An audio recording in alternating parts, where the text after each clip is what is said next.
I'm Lucy.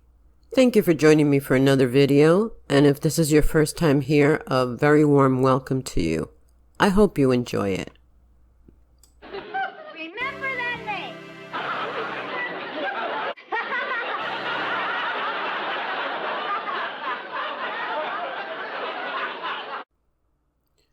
Aging isn't just a biological process, it's also very much a cultural one. Different cultures have different attitudes and practices around aging and death, and these cultural perspectives can have a huge effect on our experience of getting older. While many cultures celebrate the aging process and venerate the elders in Western cultures, where youth is fantasized and the elderly are commonly removed from the community and relegated to hospitals and nursing homes, aging can become a shameful experience. Physical signs of human aging tend to be regarded with distaste, and aging is often depicted in a negative light in popular culture, if it even is depicted at all. There's so much shame in our culture around aging and death. Koshin Paley Ellison, who's a Buddhist monk and co-founder of the New York Zen Center for Contemplative Care, told the Huffington Post, "People themselves, when they're aging, feel that there's something wrong with them and they're losing value." Psychologist Erik Erikson argued that the Western fear of aging keeps us from living full lives. Lacking a culturally viable ideal of old age, our civilization does not really harbor a concept of the whole of life, he wrote. Here's what we can learn from other cultures, both past and present, about embracing the aging process. Old man isn't a bad word in Greek. The Western cultural stigma around aging and death doesn't exist in Greece. In Greek and Greek American culture, old age is honored and celebrated, and respect for elders is central to the family. Arianna Huffington described an experience of Greek elderly respect in her book on Becoming Fearless. 10 years ago, I visited the monastery of Thari on the island of Rhodes with my children. There, as in all of Greece, abbots are addressed by everyone as Geronda, which means old man.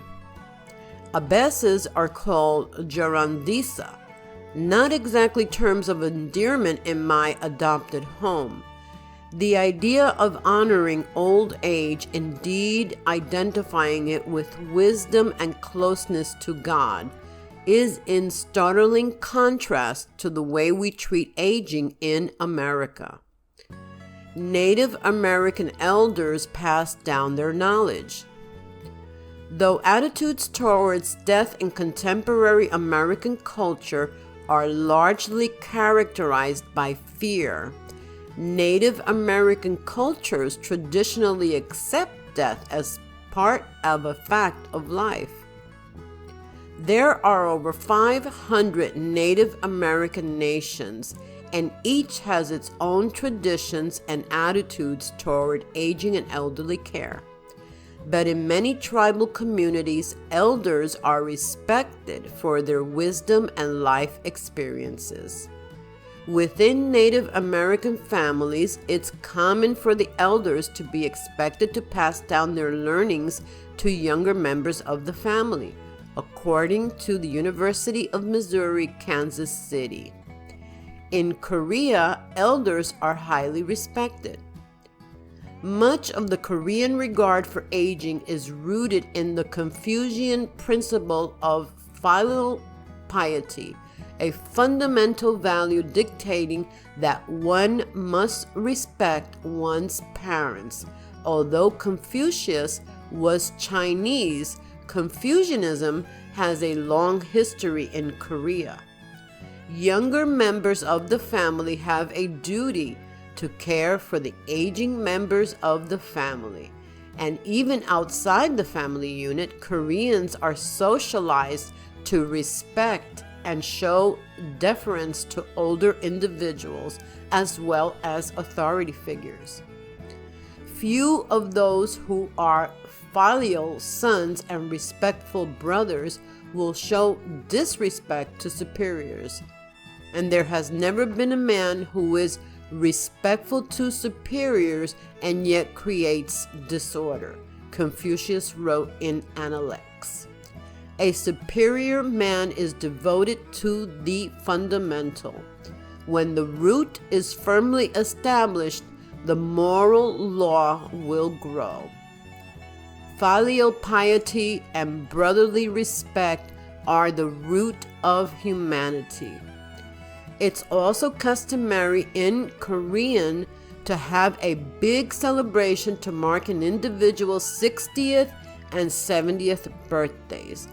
The Hwangap, or 60th birthday, is a joyous time when children celebrate their parents' passage into old age. The age is thought to be reason for celebration in part because many of their ancestors would not have survived past the age of 60 without the advances of modern medicine. A similar large family celebration is held for the 70th birthday, known as the Kal Kui, old and rare. Chinese children care for their parents in old age. As in Korea, Chinese families traditionally view filial piety and respect for one's elders as the highest virtue, deriving from the Confucian tradition. Although westernization has lessened the power of these values in some cities and communities, adult children are still generally expected to care for their parents in their old age.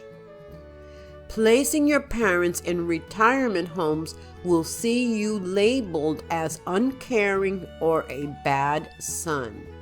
Beijing resident Zhou Rui told China.org. To abandon one's family is considered deeply dishonorable. However, this tradition is beginning to break down in China due to the country's one-child policy, rising life expectancy, and an aging population. Nursing homes are beginning to become a more socially acceptable option for elderly care. In India, elders are the head of the family. Many Indians live in joint family units, with the elders acting as the head of the household. The elders are supported by the younger members of the family, and they, in turn, play a key role in raising their grandchildren.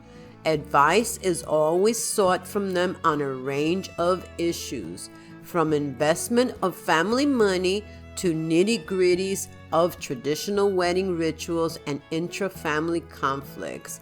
And this is not just passive advice. Their word is final in settling disputes. Bahani wrote in Slate. The elderly are often the most religious and charitable members of the family. Disrespecting the elders of the family or sending them to an old age home has a social stigma in India, Bihani adds. In the African American community, death is seen as an opportunity to celebrate life. In African American culture, death is seen as part of the natural rhythm of life, which lessens the cultural fear around aging. For this reason, Karen H. Myers writes in The Truth About Death and Dying, African American funerals tend to be life-affirming and to have a celebratory air intermingled with the sorrow. In ancient Rome, elders were a precious resource. Though the average life expectancy in ancient Rome was around 25, some individuals did live into their 70s, and they were generally respected for their wisdom. The Romans made use of their elderly and had faith in their wisdom and experience, writes Dr. Karen Kokayani of the University of Reading, quoting Cicero as saying, "For there is assuredly nothing dearer to a man than wisdom, and though age takes away all else, it undoubtedly brings us that." But Kokayani explains that older individuals had to learn that high status of respect by living a virtuous life. Wisdom had to be worked at by hard work, study, and especially by virtuous living, writes Kokayani. The old were expected to act with moderation and dignity at all times. The old had to be an example to the young, as it was thought the young learned by example. This was ingrained in Roman society. I hope you found this informative, and if you did, I would greatly appreciate it if you would please kindly give me a like, share my videos, comment below, subscribe if you haven't already, and please don't forget you need to click on the notification bell to be notified of every time I upload a new video. Thank you so much for stopping by. I really appreciate it. Bye for now. Be blessed and be safe.